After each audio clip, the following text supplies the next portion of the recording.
A warm welcome to Aviation this week on Channels Television. I'm Bukola Joe Oketumi, and we're reaching you from the departure hall of the Muritala Mohammed Airport 2 in Lagos. An airport is often described as the place where planes can land or take off. The section between planes at terminals are called gates. When passengers travel through the airports, the expectation is quick facilitation and comfort. Where that is lacking, then there is a problem. And it's often said that the state of a nation's international terminals is a major pointer to the state of things in that country. On the program, our focus is how technology can keep changing the face of airport operations and processes.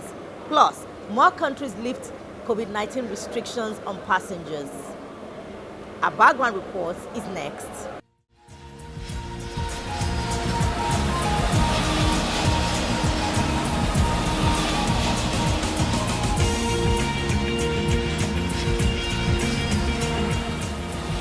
The International Air Transport Association says its survey shows clearly that passengers want to use biometric identification if it expedites travel processes and wants to spend less time queuing. This is from its 2021 Global Passenger Survey.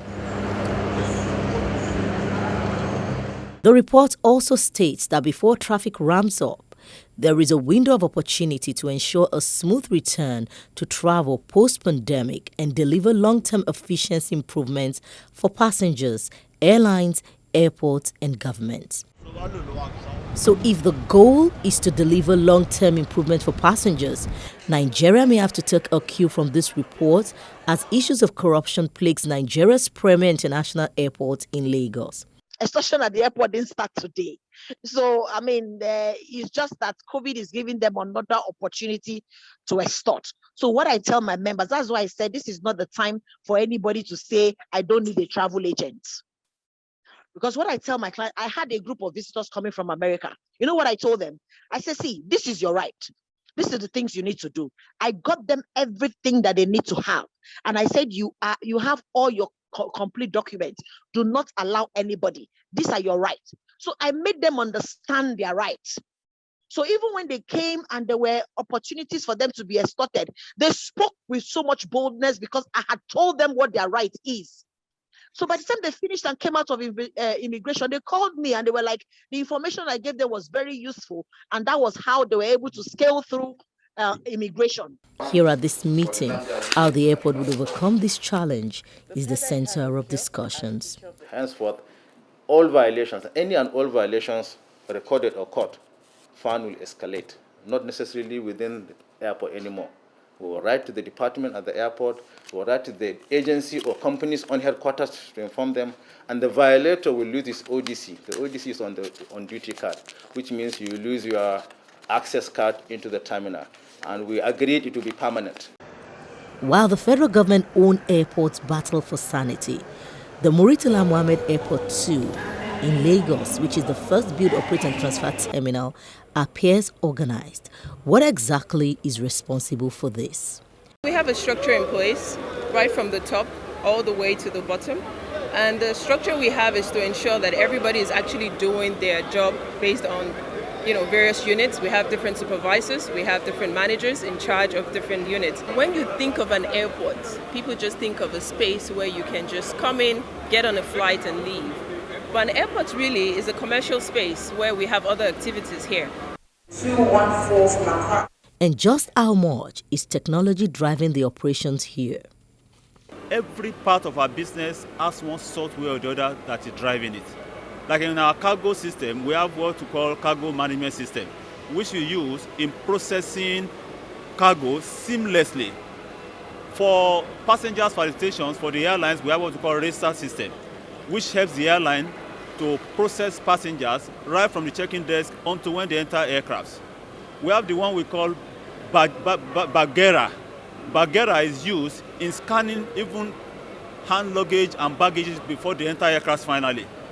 And we also have a very world-class conveyor system, which presently we're even upgrading. Perhaps the federal government-owned airports could borrow a leaf for operations at this private terminal.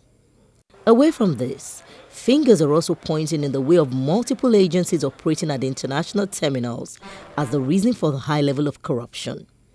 At this meeting, the Managing Director of the Federal Airport Authority of Nigeria states his case. Most of our challenges are with the armed agencies. The ones that are not armed are easier to control, to listen, and obey the standard and recommended practices. Two of them at access points to enter the Hajj and Cargo Terminal, officers of the Nigerian Customs refused to come down and be screened. And when our personnel, the aviation security, insisted, they came down and assaulted aviation's personnel, that is fan staff. I believe what is also adding to this is our problem of having too many agencies. When we have 10 agencies doing the same thing, I think it also opens the door for violations. It opens the door for corruptions. We certainly cannot continue to condone unacceptable. Meanwhile, the House of Representatives says it's spearheading a major reform of the nation's international airports in support of the federal government's Ease of Doing Business initiative that would usher in a single security screening point for arriving and departing passengers at the nation's international airports. The House of Representatives is not alone in spearheading this major reform of a single security outfit at the international airport. An industry pressure group, the Aviation Roundtable, is on the same page, and they're asking that the outfit should take the picture of what is obtainable in the United States, known as the Transport Security Administration. The president of Aviation Roundtable, Mr. Gbenga, is our guest. Single security approach that was spoken about by the National Assembly, particularly the House of Representatives under the Speaker, could be likened to what is happening in the U.S., Transportation Security Administration. This agency is an admin agency that coordinates not only FAN, that we regard to here as FAN, our airport authorities, that administrates all security agencies that operate at the airport. For instance, immigration, narcotics, the police, and you have all forms of security agencies that are involved with facing members of the public. Who exactly is the boss? Many times here at the airport, we have our military men and soldiers and FAN security having clashes over one security measure or the other. The essence of security, single security administration here is to harmonize all these responsibilities under a single agency. And to harmonize, all you need to do is administration using technology. Okay? Somebody is already being targeted on political challenges. Somebody is targeted on drug accusation. Somebody is targeted on currency manipulation. Somebody is targeted for whatever crime. These agencies are together under what you call Transportation Security Administration. And with the help of technology, it's just a finger on the machine. Your name comes out, your passport comes out, that guy is fingered out, and that guy is taken to the responsible authority. So essentially, immigration will not be doing the job of customs. Customs will not be doing the job of narcotics. That is the beauty of international airports of the world, where once you pass the ticket checking point, you're checked in by the airline, the next phase you are seeing is the security administration, where machineries are there to tell him who you are. So I really commend the effort of our Congress, especially House of Rep, and I hope they will draw this to a very good conclusion, make sure it happens. The Vice President tried it one time. He came to the airport and dislodged all the checkpoints. that are money-making checkpoints. It's not good for the image of this country. But the mentality of you discharging your service to me and expect me to say thank you right and then, you've not done me any favor. You are fulfilling the essence of your occupying that seat.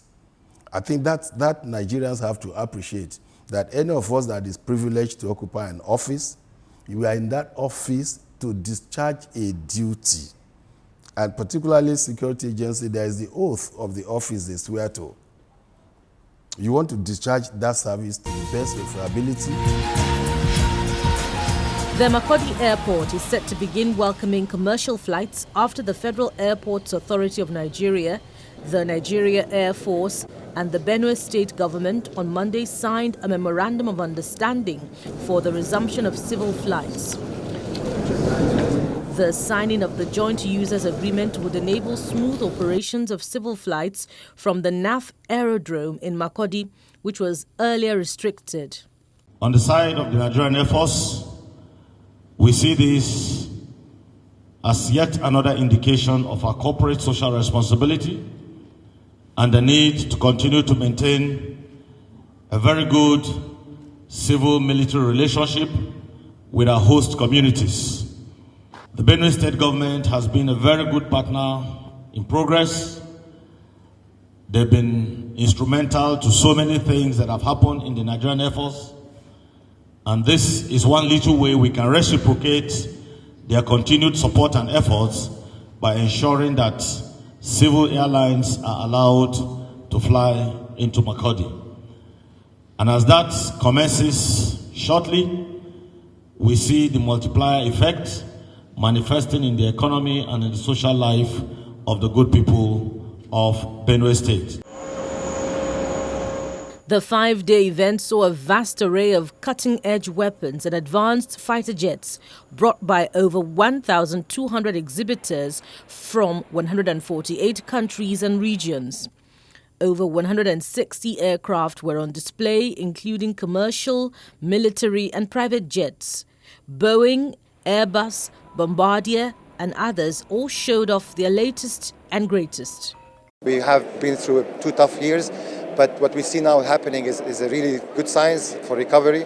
What we can do to help airlines and operators with things around shortening the flight times or automation of routes, predictability of their maintenance and how can they minimize downtime, because it's extremely important today for airlines to maximize their capacity, use their fleet, recover the losses that they have incurred. Exhibitors said while the COVID-19 pandemic has severely impacted the aviation industry, it has shaped the new trend of the industry. For example, freight transport has become a new opportunity as the demand for passenger air travel decreased. It's a time for the industry to once again focus on the future trends in the aviation industry. And digitalization, for example, and sustainability are topics that are gaining importance also now as we emerge from the crisis. And it will be very important for airlines to adopt and embark on these topics at an early stage. It is the world's largest aviation event since the outbreak of the COVID-19 pandemic, with contracts exceeding the pre-pandemic edition in 2019 by about $27 billion. Industry insiders believe that the success of the Dubai Air Show indicates the beginning of a slow recovery of the global aviation industry.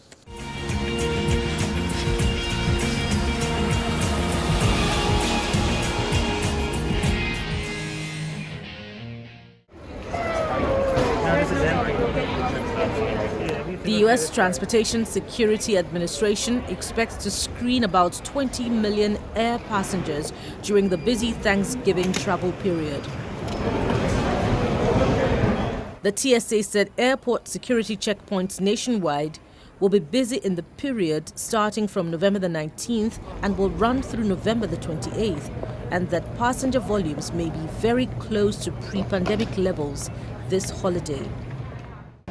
Delta Airlines said it expects to fly up to 5.6 million passengers through November the 30th, nearly 300% over 2020's 2.2 million Delta passengers for the period. For its part, United Airlines said it anticipates more than 4.5 million passengers during the Thanksgiving travel period, about 88% of 2019 volume.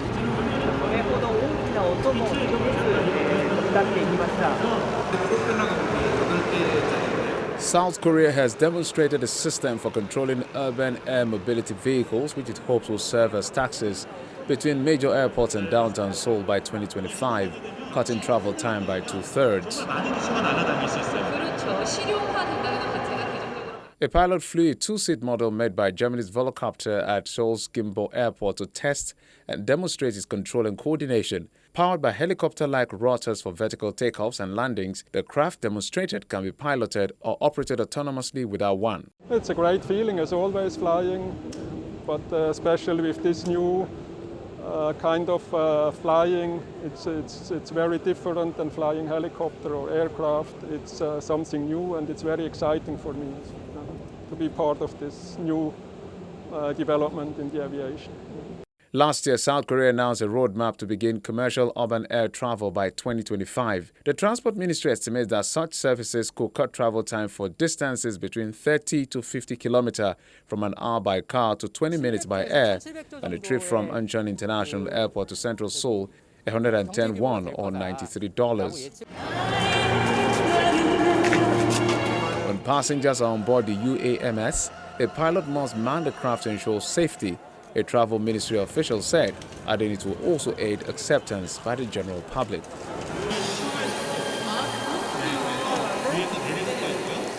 High-flying bargain hunters have attended a plane auction at Nairobi's Jomo Kenyatta Airport as abandoned jets were sold up by the Kenya Airport Authority.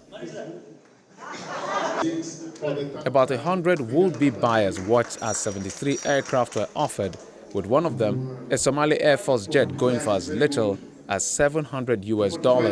We had come to purchase 3 planes, and we have been successful. We have purchased 3 of them, 1 jet, another one cargo, another one for local flights. One is for business, the cargo one is for business, the other one for personal use. The jet one is going to be for personal use, and the other one we are going to support Baba for the campaign. We are going to donate one to ODM. Number 3, 80,000.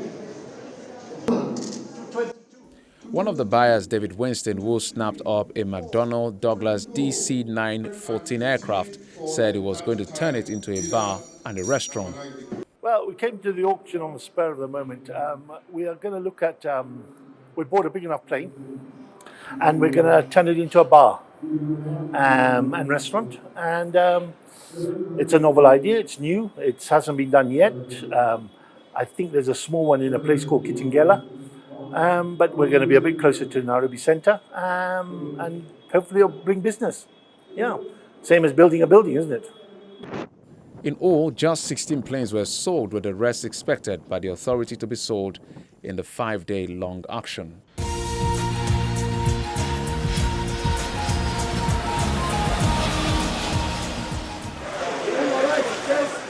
Air cargo is indeed a trade facilitator that contributes to global economic development and creates millions of jobs.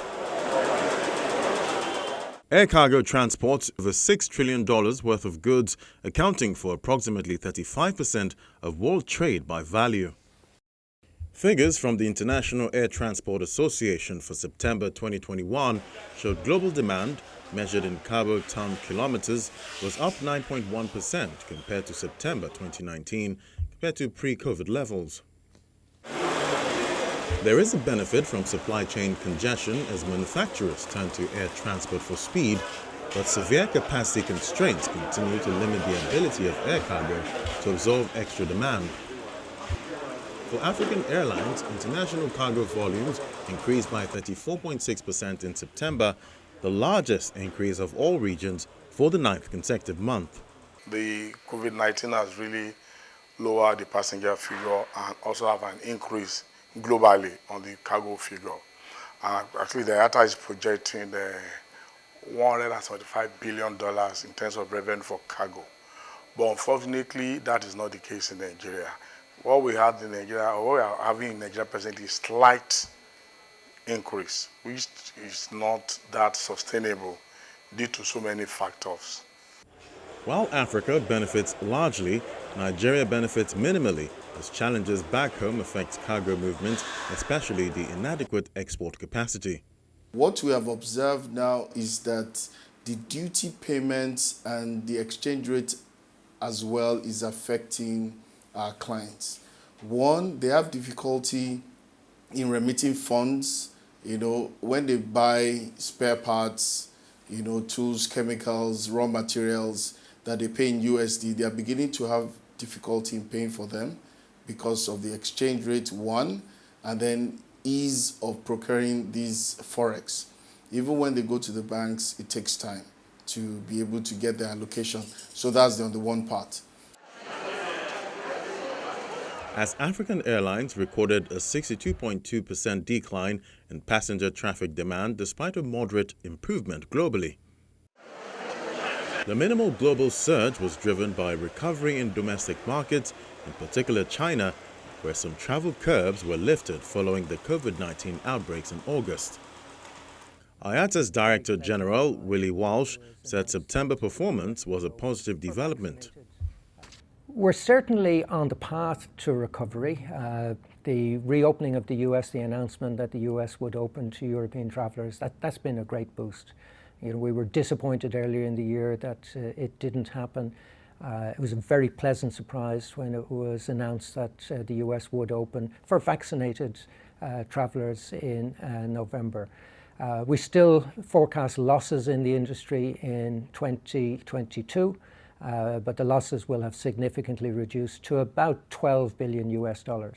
While border closures and quarantine mandates seem to be giving way with the opening of the UK-US border, IATA is also warning that flights to Nigeria may be hampered because of the $208 million blocked funds of foreign airlines that operate in the country. Essentially, what it means is that international airlines will have their funds tied up in a central bank for as long as there's a paucity of foreign exchange to service those obligations. The impact, to a large extent, is probably a situation where you have a lot of international airlines who will be reluctant to come into Nigeria, realizing that they will not be able to repatriate their funds from the sales of their airline tickets. The problem with connectivity will get a bit more accentuated if you would have one or two other airlines, international airlines that is, discontinue service to Nigeria because of all these issues of blocked funds. Besides that, it's a major strain and stress on the foreign reserve if we're not earning enough to be able to support the obligations by international parties to which we've signed bilaterals or multilaterals. Globally, about $1 billion in airline funds is blocked by 20 countries worldwide, and of this, about $700 million is tied up in 11 African countries, including Nigeria.